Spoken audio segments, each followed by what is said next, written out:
Saat polisi mengumumkan rekaman audio itu di konferensi pers, seluruh ruangan menjadi hening seketika. Rekaman tersebut membuktikan bahwa Rea bukanlah pembunuh seperti yang dituduhkan selama ini, melainkan rahasia cinta sesama pria yang selama ini disembunyikan kini terbongkar, membalikkan seluruh kasus dan menghancurkan dunia yang dia kenal. Ruang konferensi pers di Markas Besar Polri Jakarta Selatan dipenuhi puluhan wartawan dari berbagai stasiun televisi dan portal berita. Kilatan kamera menyilaukan mata, mikron menjulur seperti tombak ke arah Kapolda yang berdiri tegak di podium kayu. Berdasarkan bukti rekaman audio dari perangkat milik almarhum Bima Wijaya yang baru kami temukan, kami menyimpulkan bahwa kematian korban bukan akibat pembunuhan oleh Rea Pratama, melainkan kecelakaan dalam konfrontasi keluarga yang tidak disengaja, ujar Kapolda dengan suara tegas namun berat. Seluruh ruangan langsung riuh. Kamera berputar, wartawan berteriak bertanya-tanya. Rea Pratama, yang baru saja dibebaskan dari rumah tahanan Salemba setelah 6 bulan penderitaan, duduk di kursi belakang dengan tangan gemetar memegang lengan kursi. Wajahnya pucat, mata hitamnya kosong menatap lantai marmer dingin. Lega. Ya. Tapi ketakutan baru sudah merayap di dada. Rea, 32 tahun, dulu adalah pengacara muda paling dihormati di Irma Hukum ternama Sudirman. Lulusan Fakultas Hukum Universitas Indonesia dengan predikat cum laude, dia pernah menangani kasus-kasus besar hak asasi manusia. Klien-kliennya memuji ketegasannya, rekan kerja iri dengan karirnya yang melesat. Tapi di balik jas hitam rapi dan senyum profesional itu, Rea menyimpan luka yang tak pernah dia ceritakan kepada siapapun kecuali satu orang, Bima Wijaya, fotografer berbakat berusia 29 tahun yang menjadi segalanya baginya. 2 tahun lalu, di sebuah konferensi desain grafis di Hotel Grand Indonesia, mereka bertemu. Rea diundang sebagai pembicara tentang perlindungan hak cipta untuk klien kreatif. Bima bertugas mengabadikan acara itu. Saat jeda, Bima mendekat dengan kamera di tangan, tersenyum lebar. Pak Rea, bisakah saya ambil foto Anda untuk portofolio pribadi? Anda terlihat sangat fokus tadi. Suara Bima lembut, matanya berbinar seperti cahaya matahari pagi di Monas. Rea yang biasanya dingin terhadap pujian, merasa jantungnya berdegup tidak biasa. Mereka ngobrol lama di lobi. Bima bercerita tentang perjalanan otonya ke Gunung Bromo dan Danau Toba. Rea berbagi cerita kasus pengadilan yang melelahkan tapi membanggakan. Malam itu mereka tukar nomor telepon. Pertemuan pertama di kai kecil di Kemang menjadi titik balik. Mereka duduk di sudut tersembunyi, minum kopi hitam sambil bicara tentang mimpi. Bima ingin suatu hari membuka galeri foto sendiri, Rea ingin membela lebih banyak orang yang terpinggirkan. Tak ada yang romantis saat itu, tapi ada tarikan tak terlihat.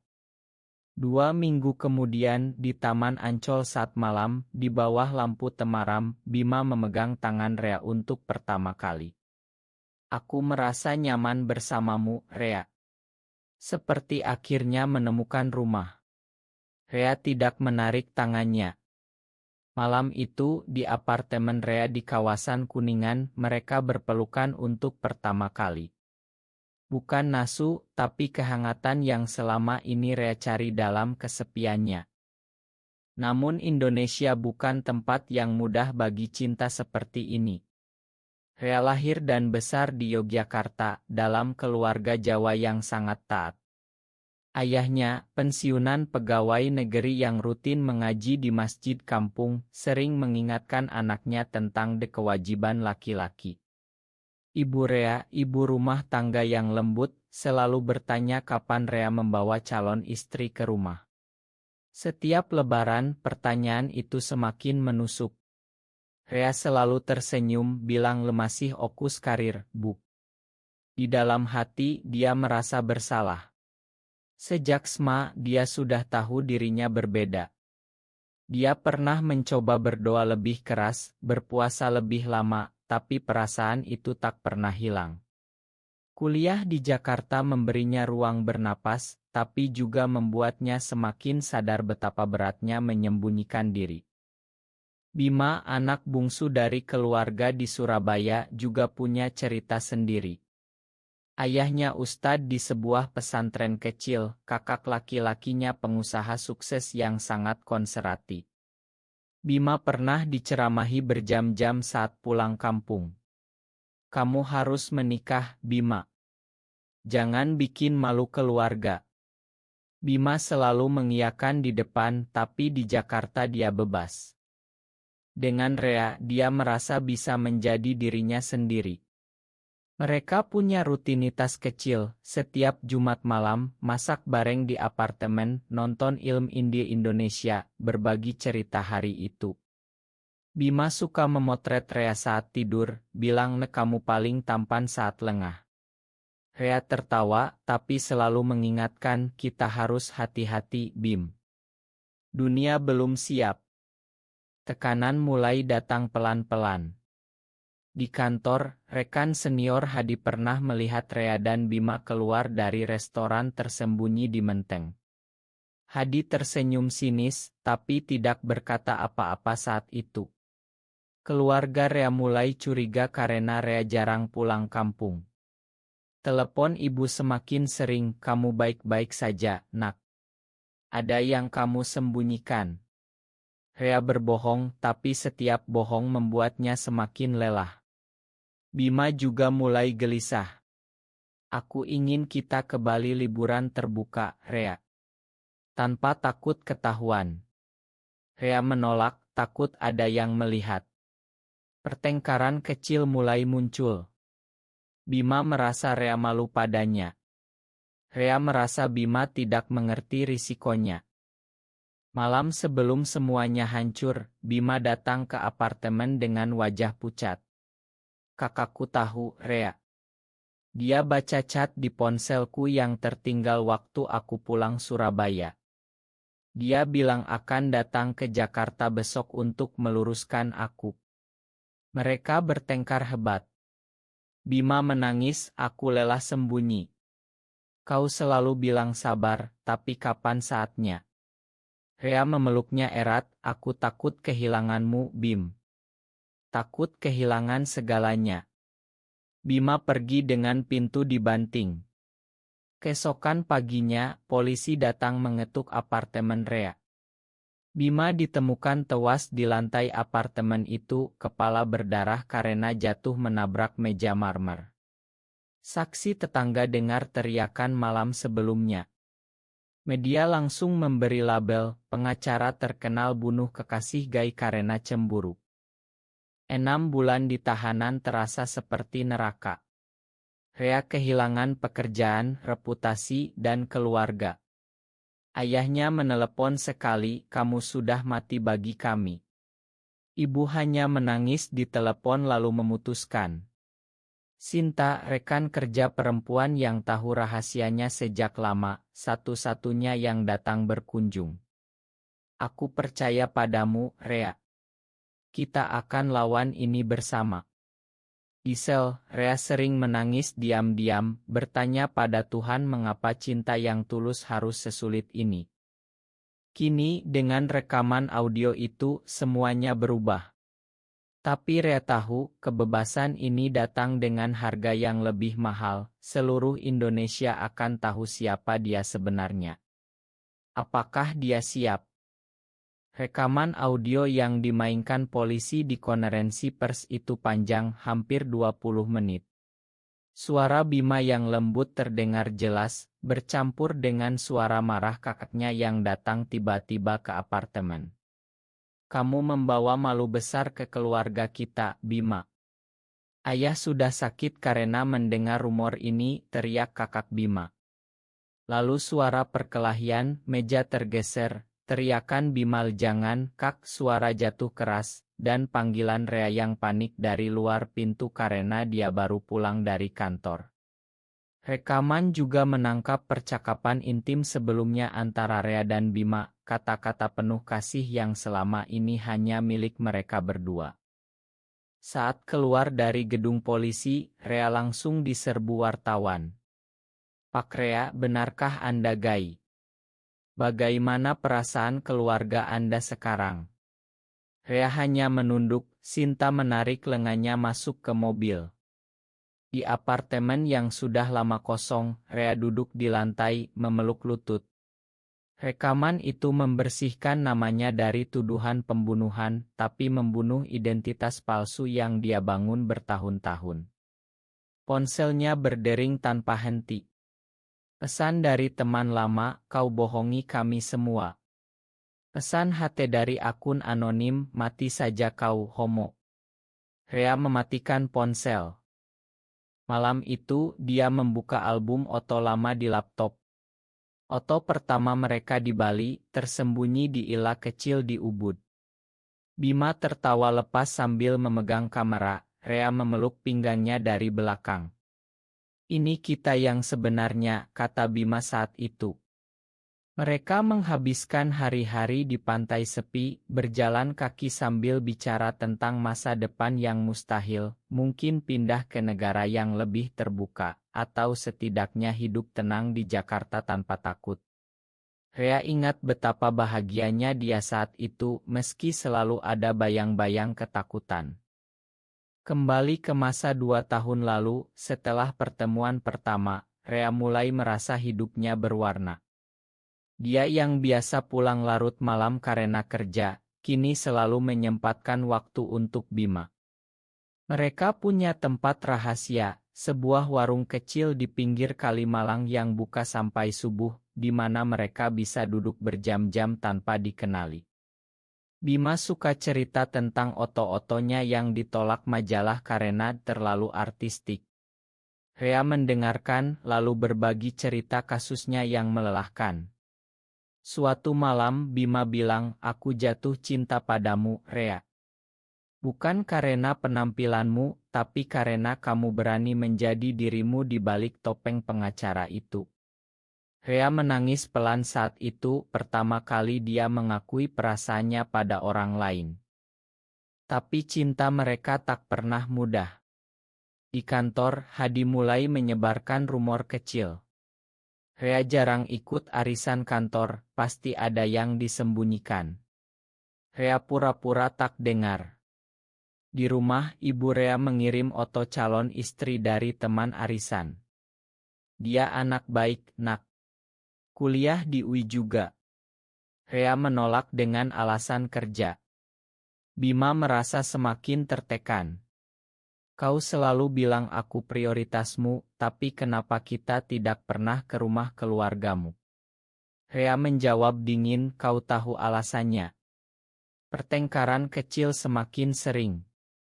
Bima merasa Rea malu, Rea merasa Bima egois tidak mengerti tekanan keluarga dan agama. Suatu hari, Bima membawa Rea ke sebuah komunitas kecil teman-temannya yang juga seperti mereka.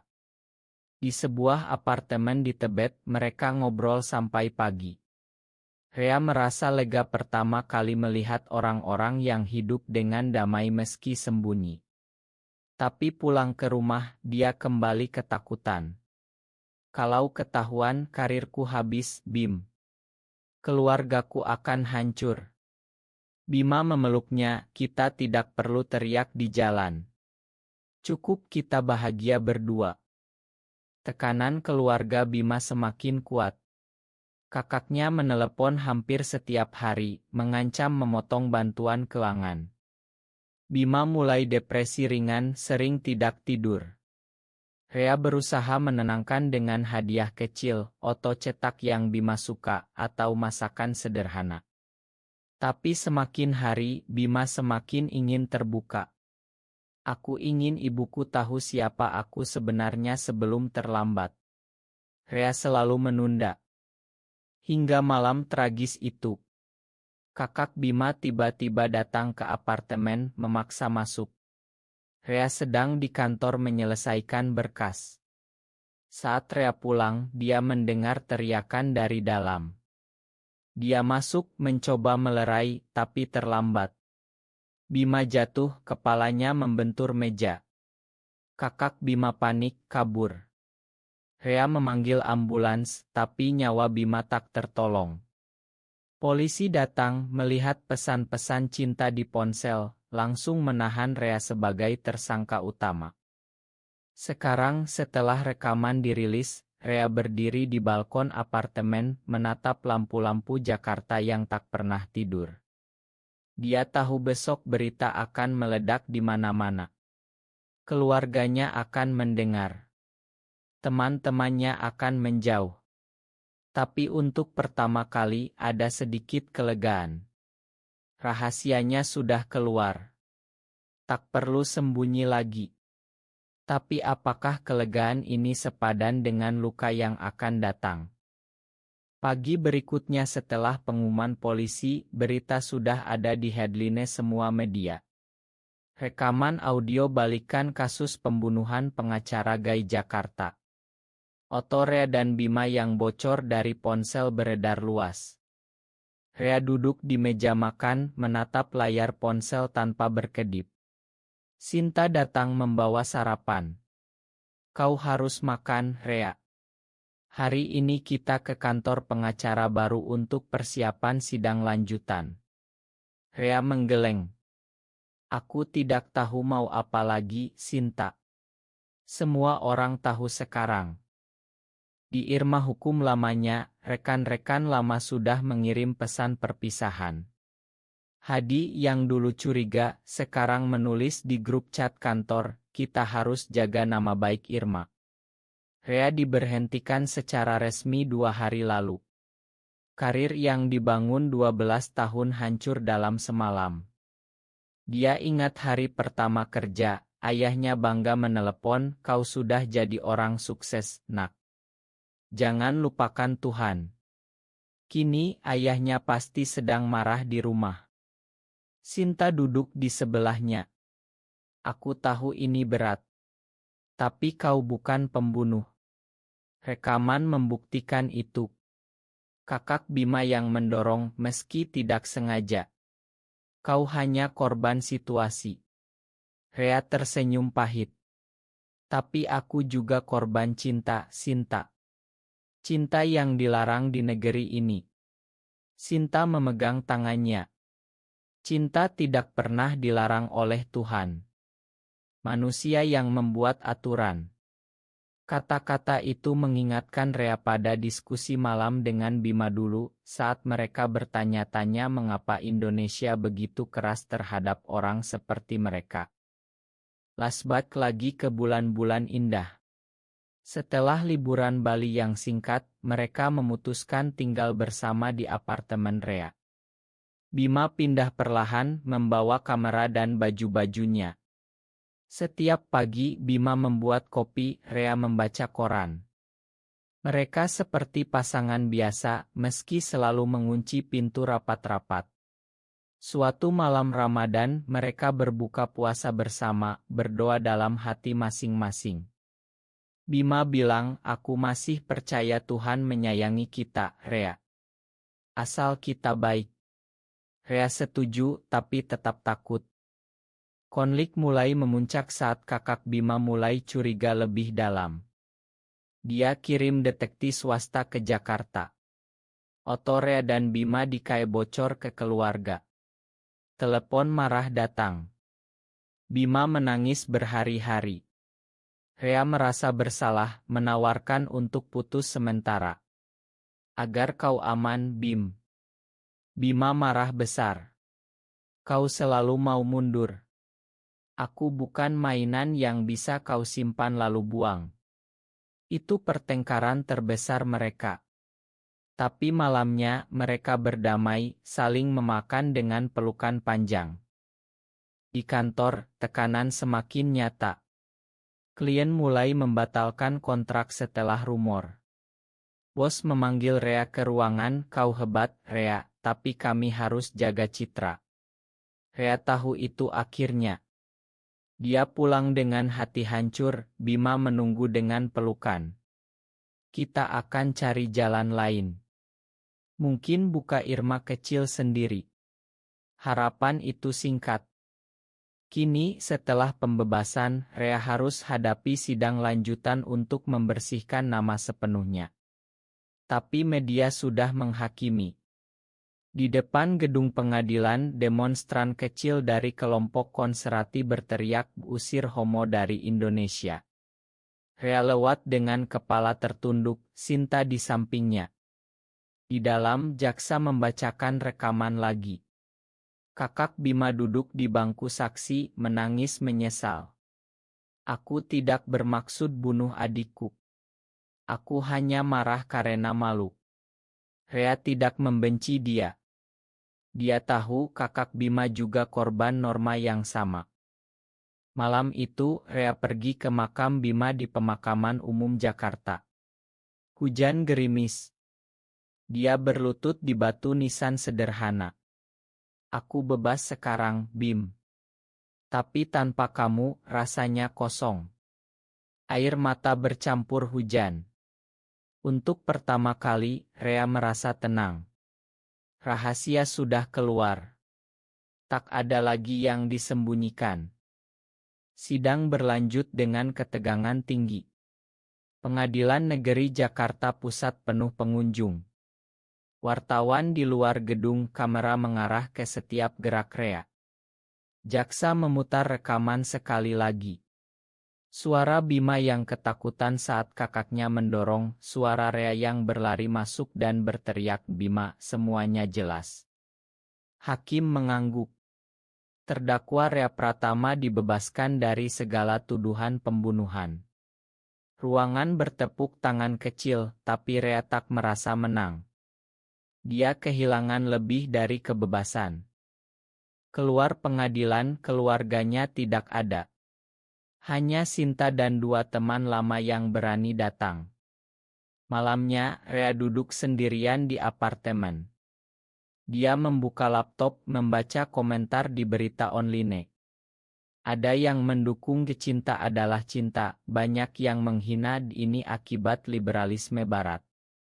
Rea mematikan. Dia ingat masa kecil di Yogyakarta, bermain di sawah, ayah mengajarinya mengaji. Saat itu dia bahagia, belum tahu perasaannya akan menjadi beban.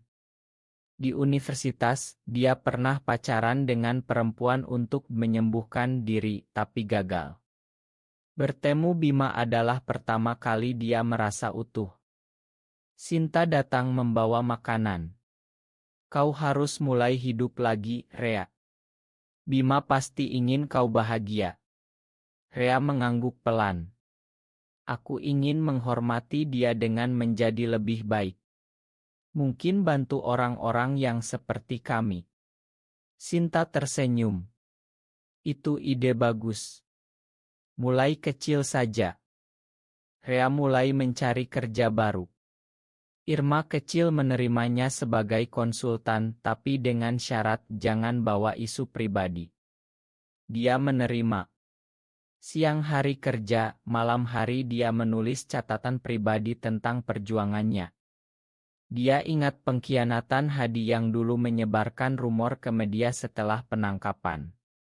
Hadi sekarang naik jabatan di Irma Lama. Rea tak dendam, tapi sakit hati. Suatu hari, dia bertemu mantan klien yang juga punya rahasia serupa. Mereka ngobrol panjang di KAI. Rea merasa tidak sendirian. Perlahan dia mulai terima dirinya. Aku bukan monster. Aku hanya mencintai dengan cara yang berbeda. Tapi keluarga masih diam. Ibu sesekali kirim pesan, kami doakan kau, tapi ayah tetap tak bicara. Rea pergi ke Surabaya diam-diam bertemu Ibu Bima. Wanita tua itu menangis memeluknya. Kamu anak baik, Rea. Bima sangat sayang padamu. Mereka duduk di teras rumah sederhana, bercerita tentang Bima kecil. Rea merasa damai untuk pertama kali. Tapi tekanan masyarakat tak berhenti. Di jalan ada yang mengenali dia, bisik-bisik. Di masjid dia merasa dipandang aneh. Rea mulai sholat lebih sering, mencari jawaban dalam doa. Ya Tuhan, tunjukkan jalan yang benar. Jawabannya datang pelan, hidup dengan jujur. 6 bulan setelah pembebasan, Rea membuka irma hukum kecil bernama Advokat untuk Kebenaran. Kantor sederhana di kawasan Tebet, hanya 3 orang staf termasuk Sinta yang keluar dari irma lama untuk ikut. Klien pertama adalah orang-orang biasa yang butuh bantuan hukum keluarga. Rea tak lagi ambisius jadi pengacara besar. Dia ingin membantu yang terpinggirkan. Suatu hari, dia dapat kasus seorang pemuda gay yang diusir keluarga. Rea mendengarkan cerita pemuda itu, melihat dirinya dulu. Dia menangani kasus itu dengan sepenuh hati, menang di pengadilan. Berita kecil muncul, pengacara Rea bantu korban diskriminasi. Komentar positif mulai datang. Rea merasa ada harapan. Tapi keluarga masih menjadi luka. Ayah menelepon pertama kali setelah setahun. Kamu masih anakku, Rea. Tapi tobatlah. Rea menjawab lembut, aku tidak salah, Pak. Aku hanya mencintai dengan tulus. Ayah diam lama, lalu tutup telepon. Rea menangis, tapi bukan karena sedih. Karena akhirnya dia berani bicara jujur. Sinta memperkenalkan Rea dengan komunitas dukungan diam-diam di Jakarta. Mereka bertemu di rumah-rumah pribadi, berbagi cerita. Rea merasa pulang. Dia mulai menulis artikel anonim di blog tentang pengalaman hidupnya, tanpa nama. Banyak yang membalas, terima kasih, ceritamu memberi aku kekuatan.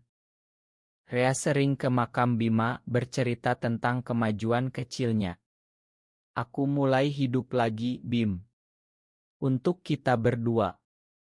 Perlahan, luka mulai sembuh. Dia belajar memakan kakak Bima yang sekarang di penjara ringan. Dia kirim surat, aku tidak benci kau. Kita sama-sama korban.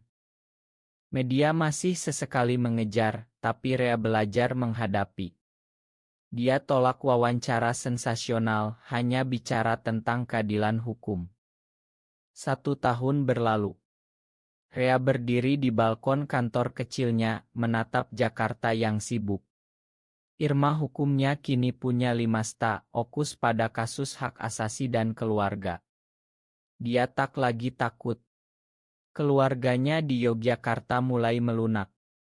Ibu datang ke Jakarta, memeluknya lama tanpa kata. Ayah masih diam, tapi kirim uang akad tiap bulan sebagai tanda.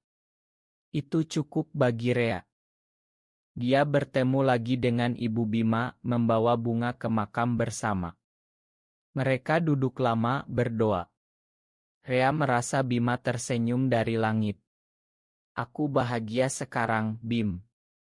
Terima kasih telah mengajariku mencintai diri sendiri. Rea tak mencari cinta baru. Dia fokus pada diri dan pekerjaan. Tapi hatinya sudah damai. Dia tahu di Indonesia yang besar ini perubahan datang pelan. Tapi setiap cerita yang dia bantu, setiap pemuda yang dia dampingi, adalah langkah kecil menuju penerimaan. Di akhir hari, dia berjalan di Taman Ancol sendirian, tempat pertama kali Bima pegang tangannya. Angin laut menyapa wajahnya. Dia tersenyum. Hidup terus berjalan. Cinta tak pernah salah. Hanya manusia yang kadang buta. Benarkah bahwa cinta sesama jenis selalu membawa kehancuran dan harus disembunyikan selamanya demi kedamaian keluarga dan masyarakat, atau justru keberanian hidup autentik adalah satu-satunya jalan menuju kebahagiaan sejati?